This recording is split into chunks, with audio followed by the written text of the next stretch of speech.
Kita akan memulai ibadah ini dengan pengakuan bahwa pertolongan kita datangnya dari Tuhan pencipta langit dan bumi, yang tidak pernah meninggalkan hasil perbuatan tangannya. Turunlah atas kita kasih karunia dari Allah Bapa, Putra, dan Roh Kudus. Amin. Ya Bapa, kami mau menghadap kehadirat-Mu Tuhan. Engkau yang mempersiapkan hati kami, pikiran kami, agar kami boleh memasuki hadirat-Mu yang penuh dengan kekudusan itu ya Bapa. Kami mau diam di dalam hadirat-Mu Tuhan. Penuhi hatiku dengan hadir-Mu. Ku rindu memandang wajah-Mu, oh Tuhan, di dalam kekudusan-Mu. Bawaku dekat dalam hati-Mu. Kamu rindu mendengar akan Engkau Bapa. Ku rindu mendengar suara-Mu, oh Tuhan, di tempat kudus-Mu sekarang. Ku rasakan kasih-Mu dan indahnya kekudusan-Mu, penuhi dengan kasih-Mu. Diam di hadirat-Mu,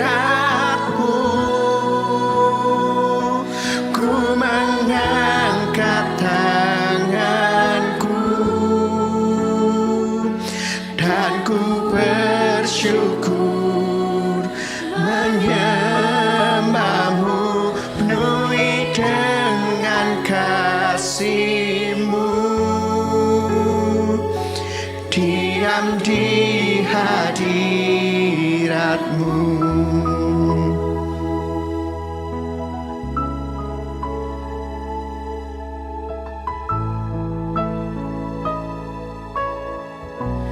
Penuhi hatiku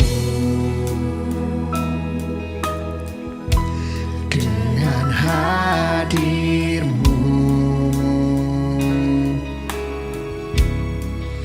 Ku rindu memandang wajah-Mu, oh Tuhan, di dalam kekudusan-Mu. Bawaku dekat dalam hati-Mu. Ku rindu mendengar suara-Mu, oh Tuhan, di tempat kudus-Mu sekarang. Ku rasakan kasih-Mu dan indahnya kekudusan-Mu, penuhi dengan kasih-Mu. Diam di hadirat-Mu, ku mengangkat tanganku dan ku bersyukur menyembah-Mu, penuhi dengan kasih-Mu. Diam di hadirat-Mu.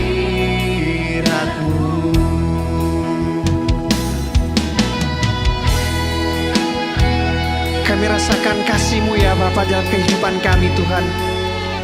Saat ini kami mau datang Tuhan, kami ingin menyembahkan Engkau ya Bapa. Engkau yang melayakan setiap kami Tuhan. Biar kami boleh datang menghadap kehadirat-Mu ya Tuhan.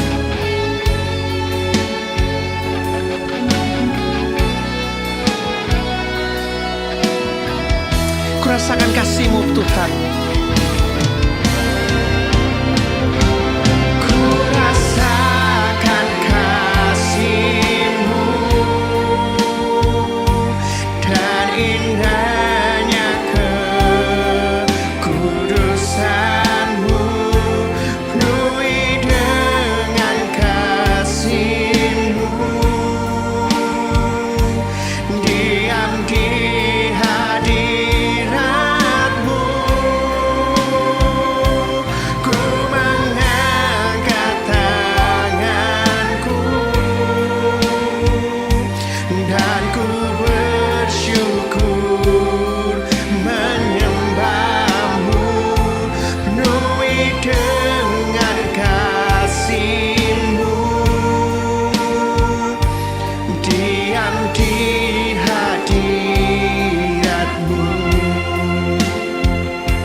hadirat-Mu.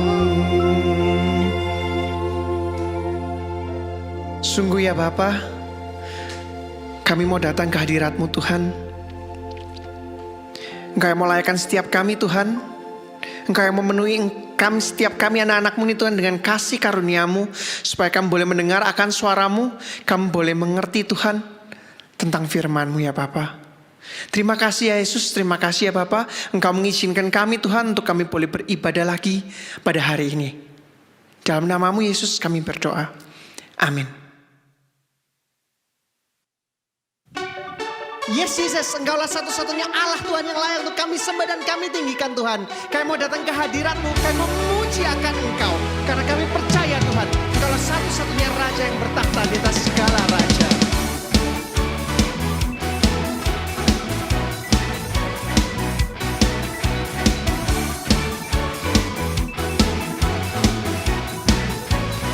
Dialah Tuhan pelukis cakrawala.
Dialah satu-satunya Allah pemilik kehidupan setiap kita yang sanggup untuk menyelamatkan kita. Amin.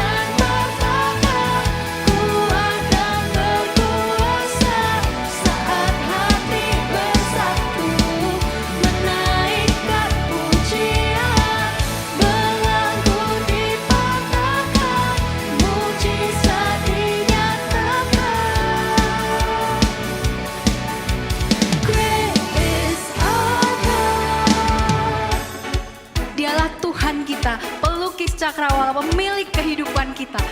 Dialah Tuhan yang bisa datang dan bertahta atas kehidupan kita semua.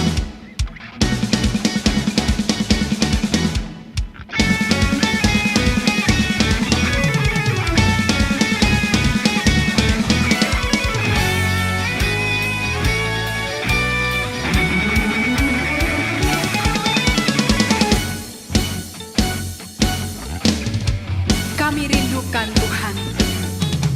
Kami rindukan kuasa lawatan-Mu. Kebangkitan pasti terjadi. Datanglah dan berkata, kuat dan berkuasa. Saat hati bersatu, menaikkan pujian.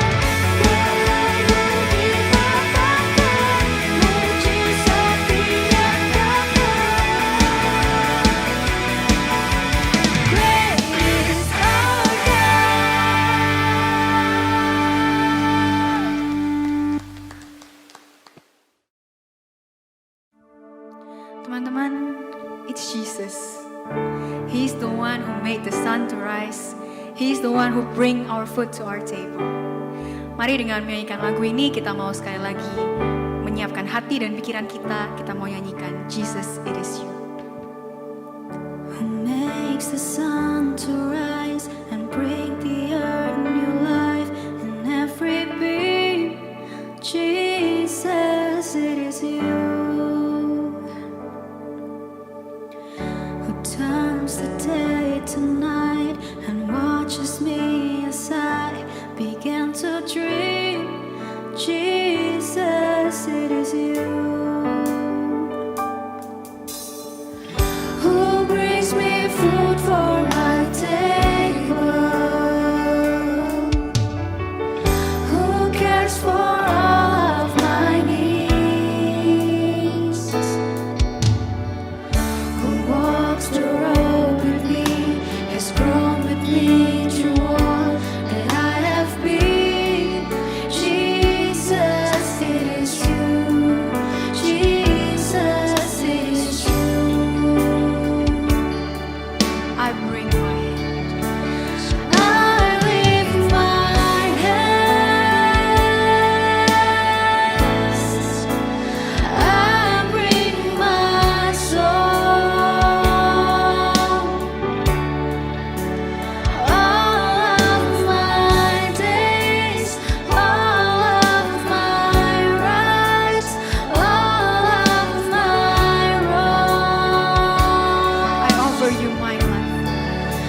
Mari kita berdoa sebelum kita belajar dari bagian firman Tuhan.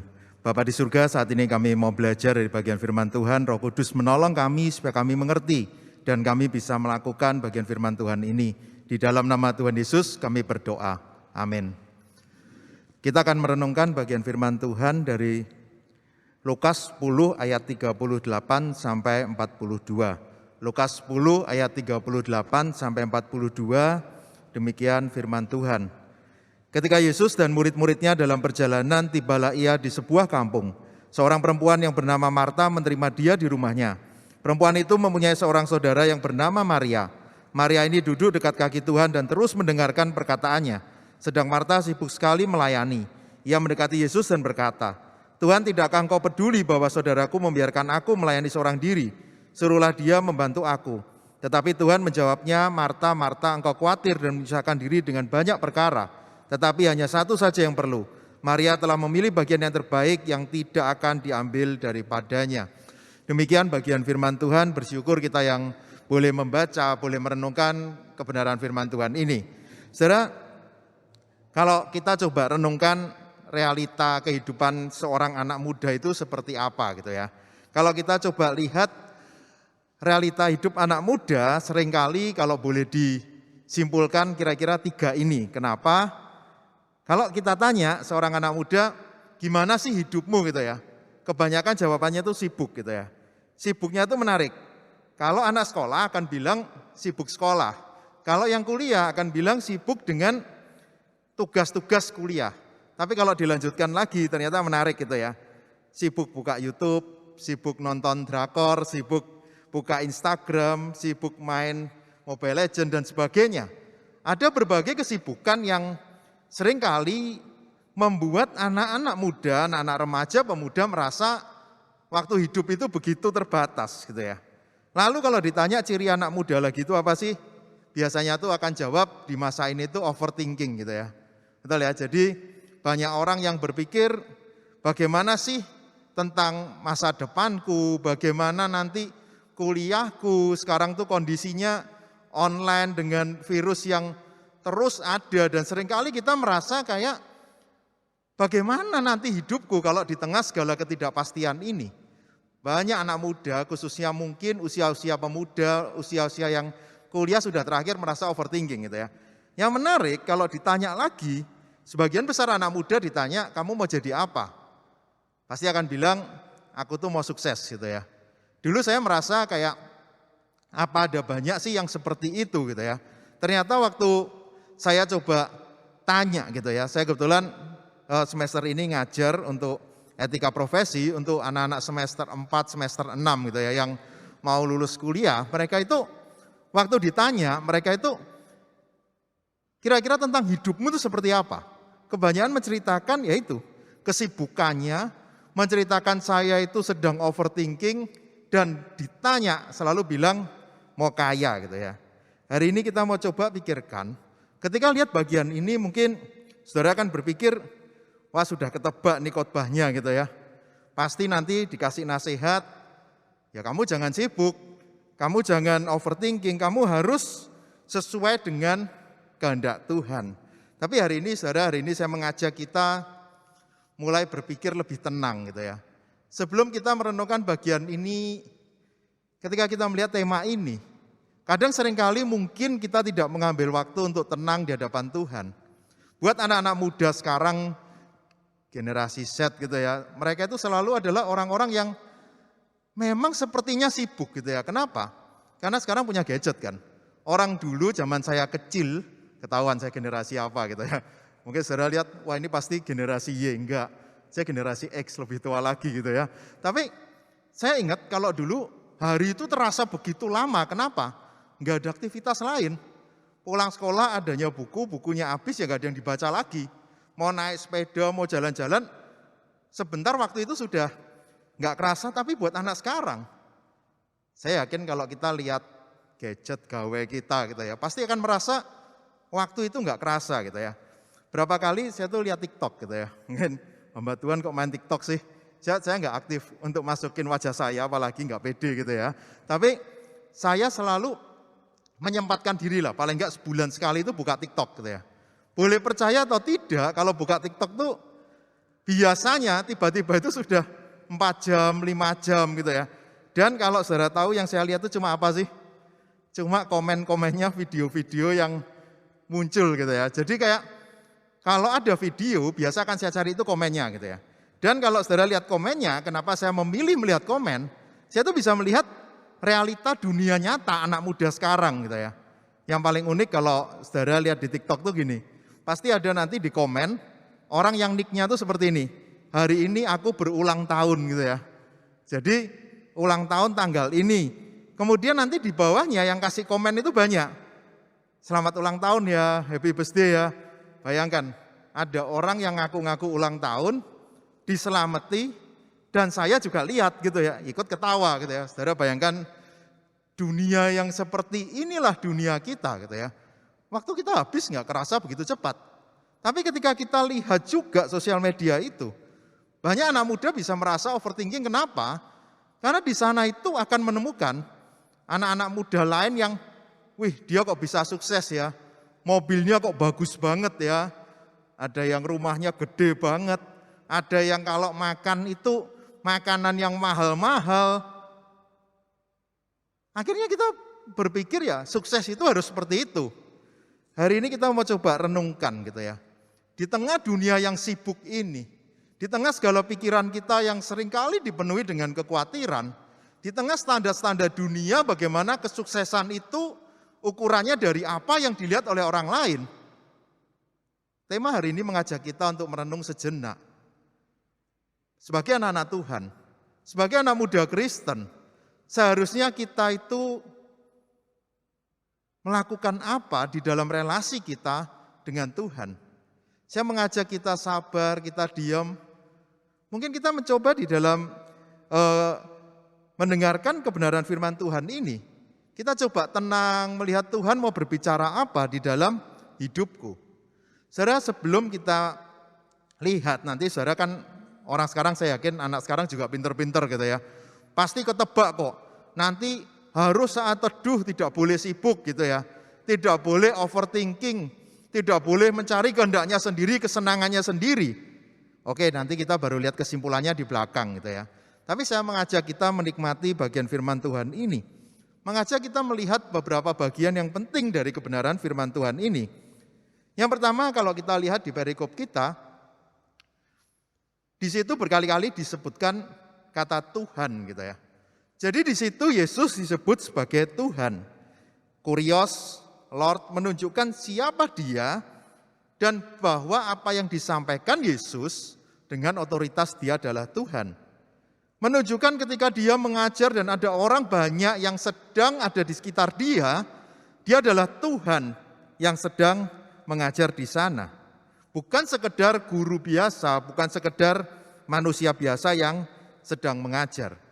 Nanti kalau kita coba lihat kenapa kebenaran ini jadi penting gitu ya. Bagian selanjutnya, kenapa tentang Tuhan ini penting? Kalau kita lihat di bagian itu, perempuan itu mempunyai seorang saudara yang bernama Maria. Maria ini duduk dekat kaki Tuhan. Jadi Maria itu duduk di dekat kaki Tuhan.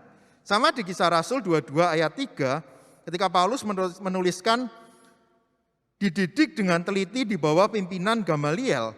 Di bawah pimpinan di sini sama, pakai kata yang sama, duduk di kaki Gamaliel. Menggambarkan murid yang duduk di kaki gurunya. Menggambarkan murid yang dengan kerendahan hati dia mau duduk, dia tahu posisi gurunya itu lebih penting daripada dia. Kalau lihat di gambaran ini, aku tahu dia adalah Tuhan. Dia adalah Tuhan yang berkuasa, dia Tuhan yang bisa mengajar, dia Tuhan yang bisa melakukan banyak hal. Dan aku manusia yang saat ini aku mau duduk mendengarkan apa yang Tuhan katakan. Saudara, tentu hari ini Yesus nggak langsung ngomong kepada kita, Yesus ada di surga dan Roh Kudus diberikan di dalam hati kita. Tapi firman Tuhan terus berbicara, termasuk dari ibadah hari Minggu yang kita ikuti saat ini, Tuhan pun berbicara kepada kita.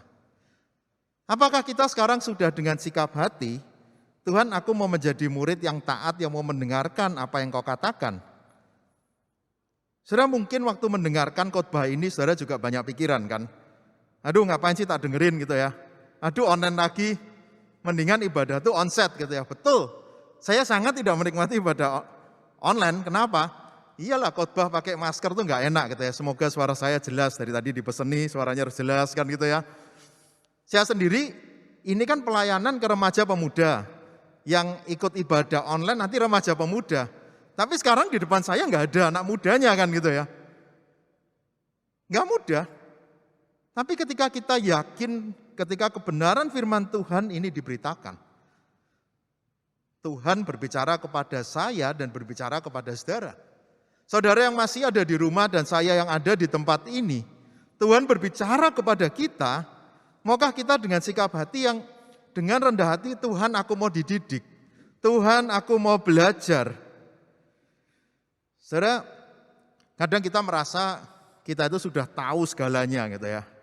Waktu saya mempersiapkan khotbah ini, Surabaya ini kan biasa kalau ada sesuatu itu terlambat, termasuk musim hujannya biasanya paling belakang gitu ya. Termasuk ketika lihat Omikron ini, 1-2 hari ini saudara kalau dengar berita pasti semakin banyak gitu ya. Ketika di kota lain dari minggu lalu sudah banyak, di Surabaya masih santai, masih jalan-jalan, hari ini juga masih jalan-jalan, tadi saya di jalan masih rame gitu ya. Tapi ketika kita lihat kondisi kota kita, kemarin saya bergumul bersama teman-teman pelayanan saya, mungkin sama pengurus di gereja ini juga bergumul gitu ya. Gereja ini mau seperti apa? Gereja ini mau bagaimana? Akhirnya sebagai manusia kan kita memikirkan banyak hal kan. Oke, online atau onsite, gimana prokesnya? Waduh nanti jemaatnya gini, nanti gini. Kemarin waktu saya mempersiapkan khotbah ini, baru sampai di kata duduk di kaki Tuhan, saya betul-betul ditegur oleh Tuhan, saudara. Saya mulai berpikir, ini loh gerejanya Tuhan. Di dalam ibadah ini kita belajar firman Tuhan, apapun kondisinya. Seharusnya ketika kita dengan sikap hati, Tuhan aku mau dengar kebenaran firman-Mu, aku mau belajar, aku mau dididik, aku mau menjadi anak muda yang lebih mencintai Tuhan. Saya yakin gak ada masalah kok, mau kondisinya seperti apa. Saudara, semoga di dalam ibadah ini, bukan cuma saudara, saya pun yang menyampaikan kebenaran firman Tuhan ini, saya mau duduk di kaki Tuhan. Saya mau sungguh-sungguh kebenaran firman Tuhan ini terlebih dahulu berbicara kepada saya, sehingga saya juga bisa menikmati waktu bersama dengan Tuhan ini. Kalau kita lanjutkan bagian setelah duduk ini, saudara di situ menarik dikatakan perempuan itu mempunyai seorang saudara yang bernama Maria. Jadi ada Marta, ada Maria, dan di situ dikatakan perempuan gitu ya. Kalau kita lihat ini juga sesuatu yang menarik gitu ya. Karena berbicara tentang perempuan pun ini enggak kebetulan. Kenapa kok mereka itu yang ada di sana? Saudara ketika lihat Maria duduk, kemudian Marta sibuk melayani, di budaya saat itu perempuan bukan termasuk di dalam kelompok murid yang boleh mendengarkan pengajaran guru. Tapi saat itu Maria boleh duduk di kaki Tuhan. Sesuatu yang sebetulnya tidak biasa, karena itu ketika Marta sibuk melayani, itulah seharusnya tempat untuk seorang perempuan gitu ya.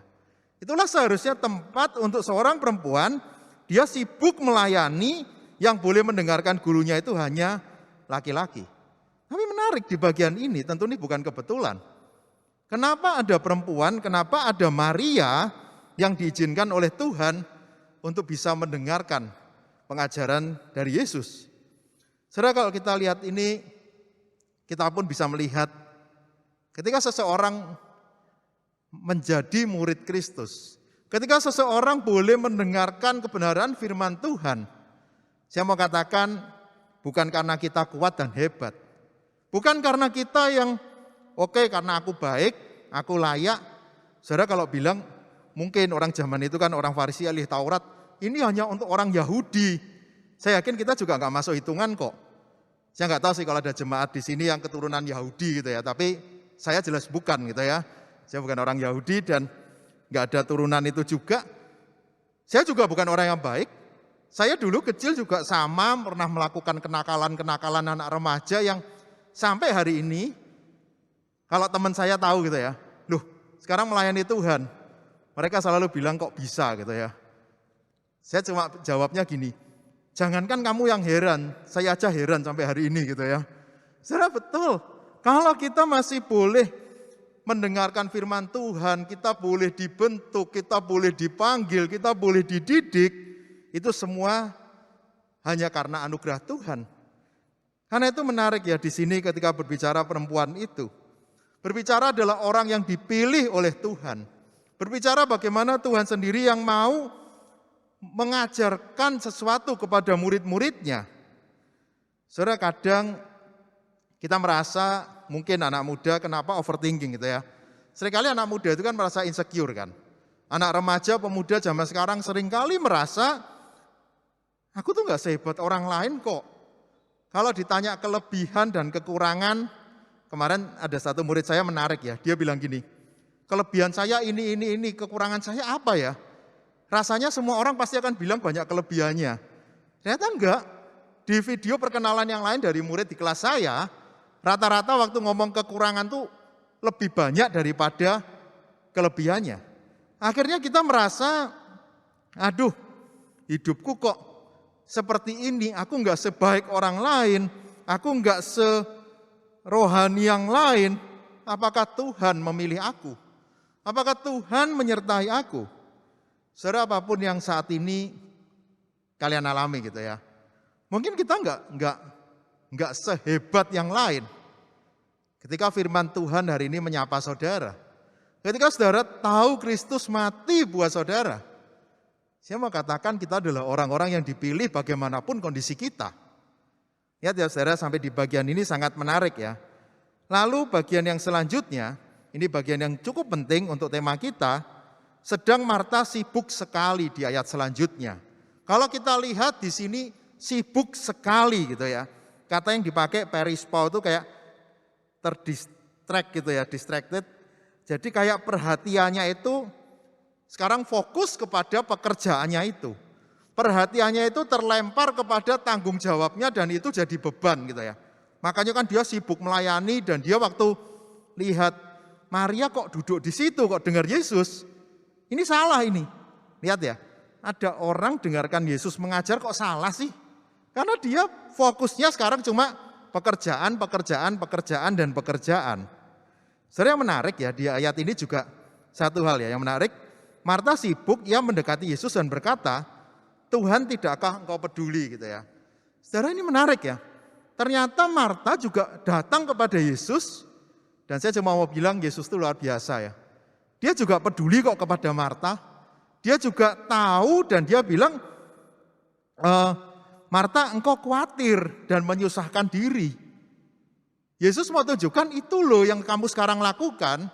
Kamu khawatir, kamu menyusahkan diri, tapi kamu tidak melihat bagian yang terbaik di dalam hidupmu. Yesus gak marah.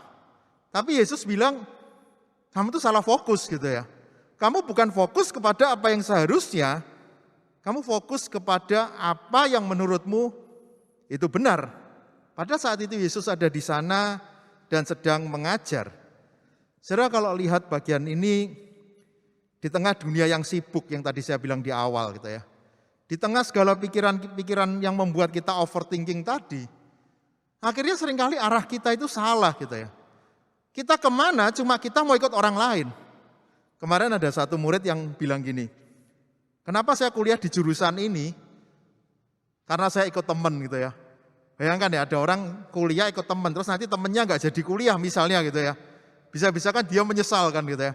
Aku sudah ikut dia tapi sekarang kok temanku kok malah meninggalkan aku. Bisa jadi kan seperti itu kan. Dulu ada yang kenapa kuliah jurusan ini, ikut pacar gitu ya. Dan sekarang sudah putus Pak gitu ya. Wah rasanya itu kayak itu sedih banget gak sih. Kayak sebelumnya kayak mungkin gitu ya. Lulus SMA, kita kuliah bersama, nanti kita kerja, lalu kita menikah. Ternyata kisahnya tidak seindah itu kan.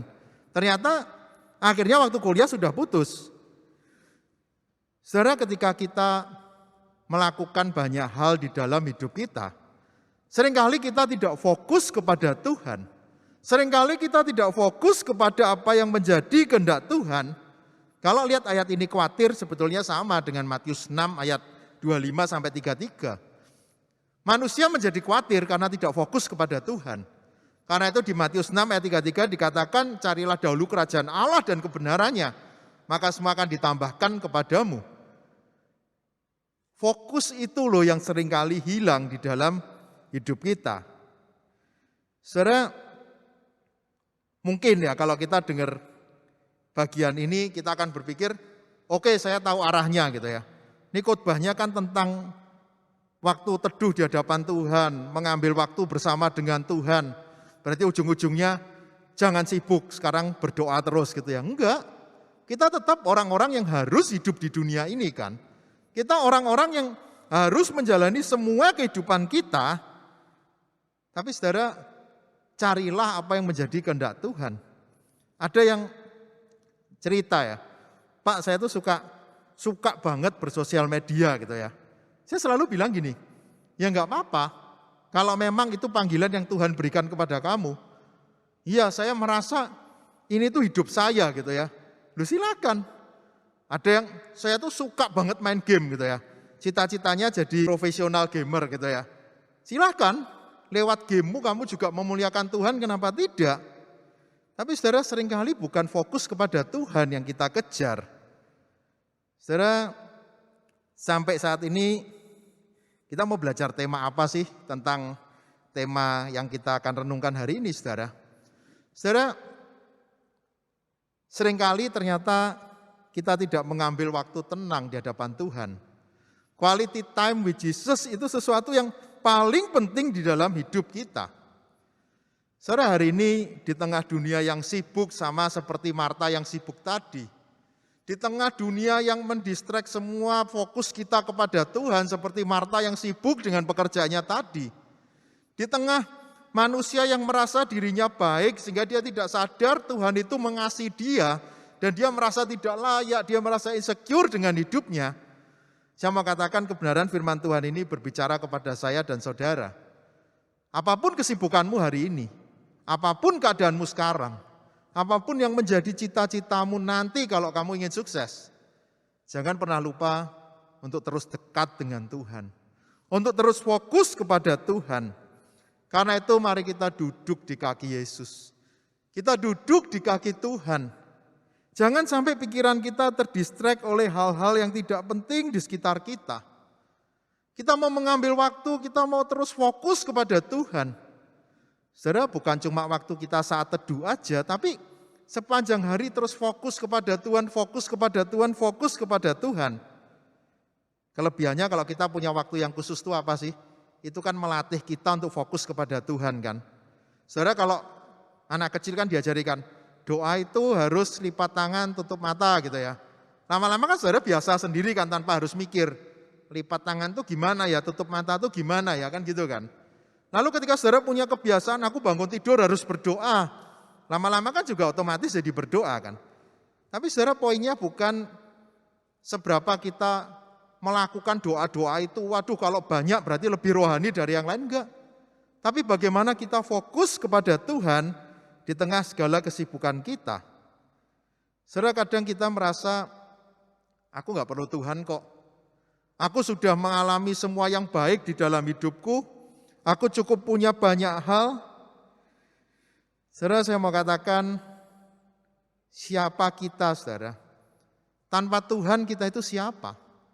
Tanpa Tuhan, kita manusia yang mungkin nggak tahu mau kemana, mungkin setiap hari cuma meratapi dirinya, mungkin mengejar kesuksesan tapi tidak tahu itu untuk apa. Tapi saudara, hari ini saya mengajak kita mau fokus kepada Tuhan. Ketika Yesus ada di dunia, dia pun meneladangkan hal ini. Bagaimana di tengah segala kesibukannya dia selalu mengambil waktu untuk berdoa. Bahkan di akhir pelayanannya di dunia, dia berdoa di Taman Getsemani, dia mencari apa yang menjadi kehendak Tuhan. Saudara, Yesus tahu bagaimana dia harus terus terfokus kepada Tuhan, sehingga hidupnya tidak menjadi sia-sia. Saudara, mungkin kita merasa, apa Tuhan tuh dengar doaku sih? Apa Tuhan tuh tahu permasalahanku gitu ya? Saudara, saya yakin ya, sebagai orang Kristen tuh kadang kita itu kayak kontradiksi ya saudara. Kita selalu berdoa Tuhan tuh jaga aku, tapi kita nggak yakin dengan penjagaan Tuhan itu kan. Kita selalu berdoa, Tuhan berikan aku berkat, berikan aku rezeki, tapi waktu ada kesulitan kita fokus kepada kesulitan, kita khawatir dan kita tidak yakin akan pemeliharaan Tuhan. Saudara kalau lihat di bagian ini, sebetulnya siapa sih yang tidak mendengar gitu ya? Kita yang nggak mendengar Tuhan kok. Dia selalu ada, dia selalu menunggu kita, dia selalu menantikan kita untuk dengan kerendahan hati datang kepada dia. Dan sadar nggak, kita biasa datang kalau masalah kita sudah terlalu berat, saudara. Saya mengajak dalam keadaan apapun, mari kita datang kepada Tuhan. Kita mau datang kepada dia. Lalu bagian selanjutnya, kenapa kita harus datang kepada Tuhan, punya waktu khusus di hadapan Tuhan.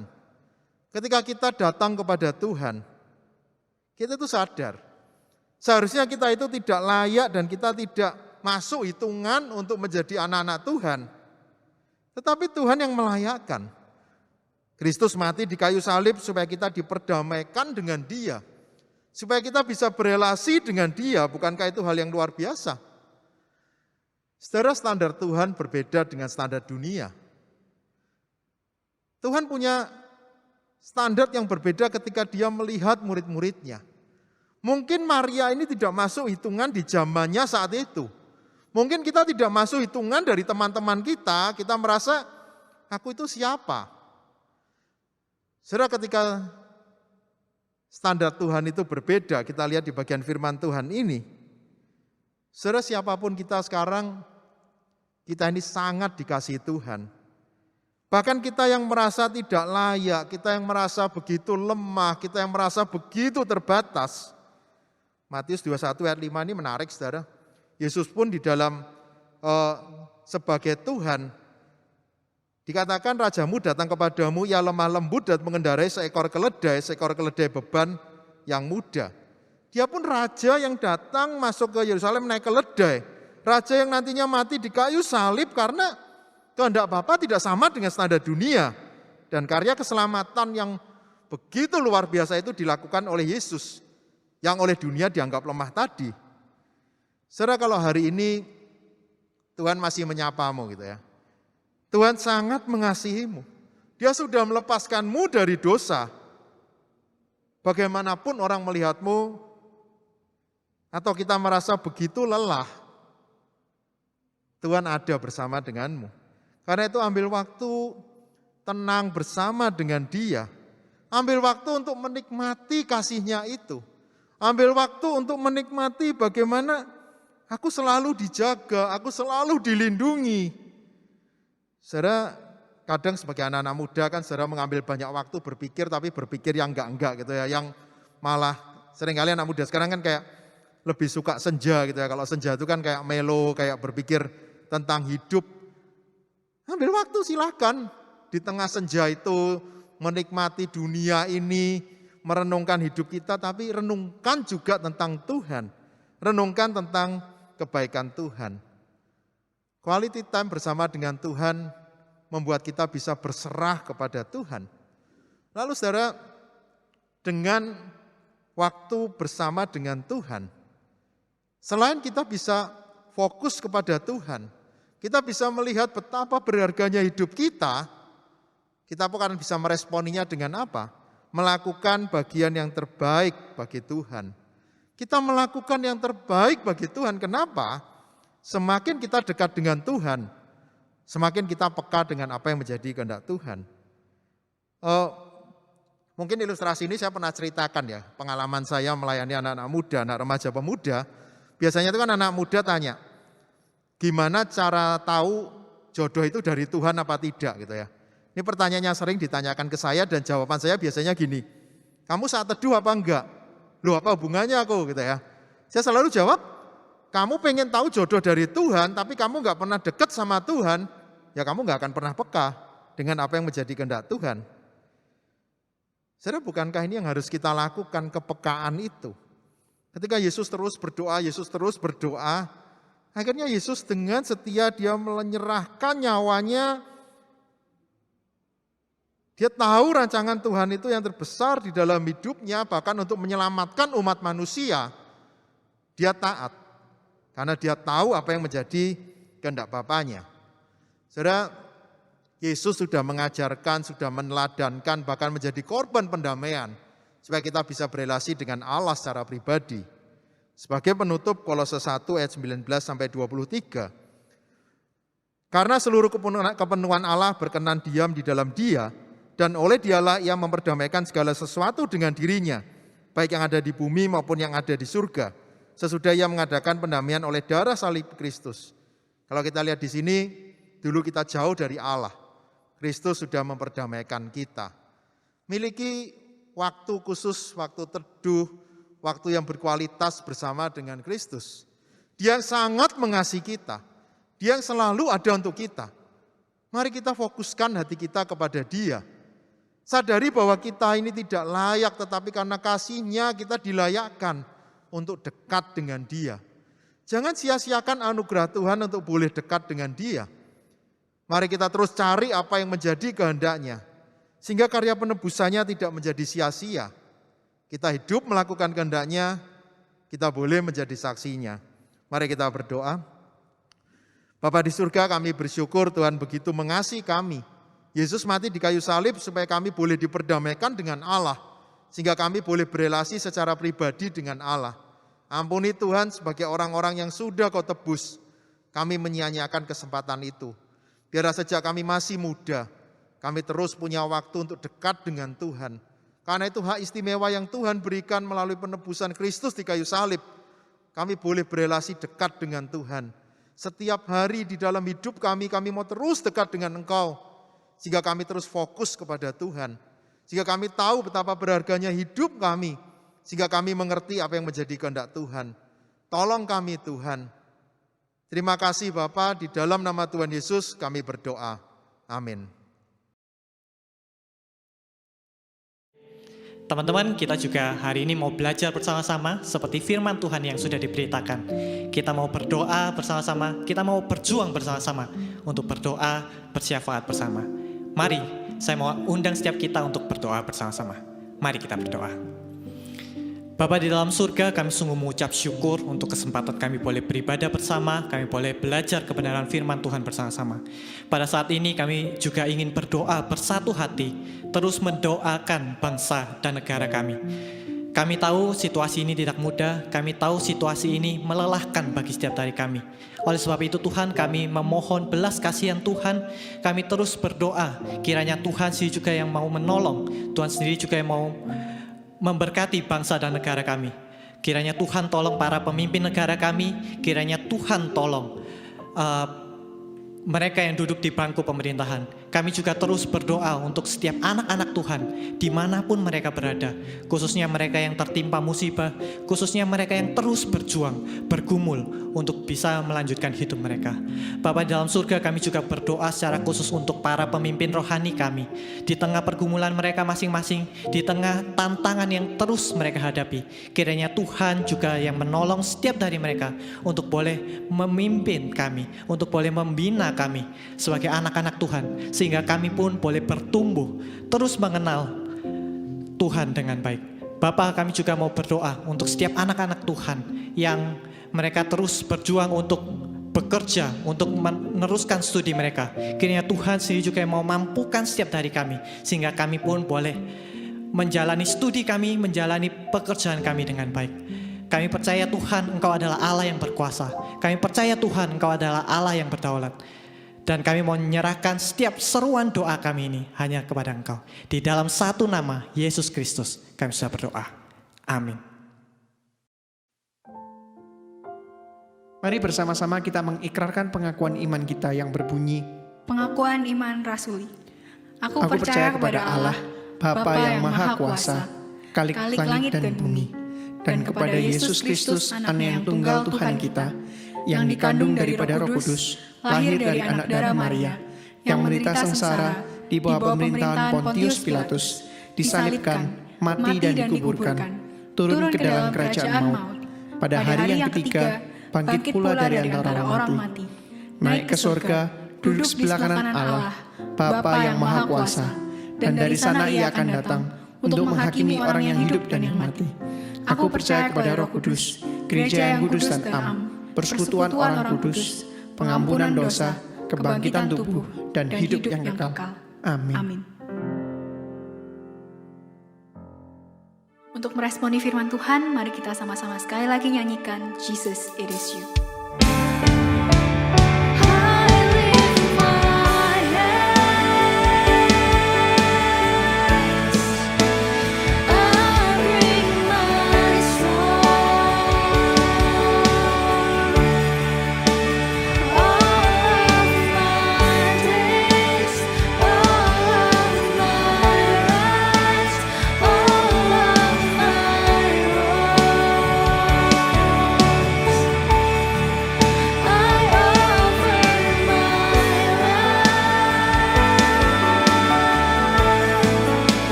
Di akhir ibadah ini mari kita meminta berkat dari Tuhan. Kiranya kasih karunia Allah Bapa, cinta kasih Yesus Kristus, penghiburan dan pertolongan Roh Kudus memampukan kita menjadi anak-anak muda yang selalu fokus kepada Tuhan, yang selalu mencari apa yang menjadi kehendak Tuhan, yang mau melakukan kehendaknya dari sekarang sampai selama-lamanya. Amin.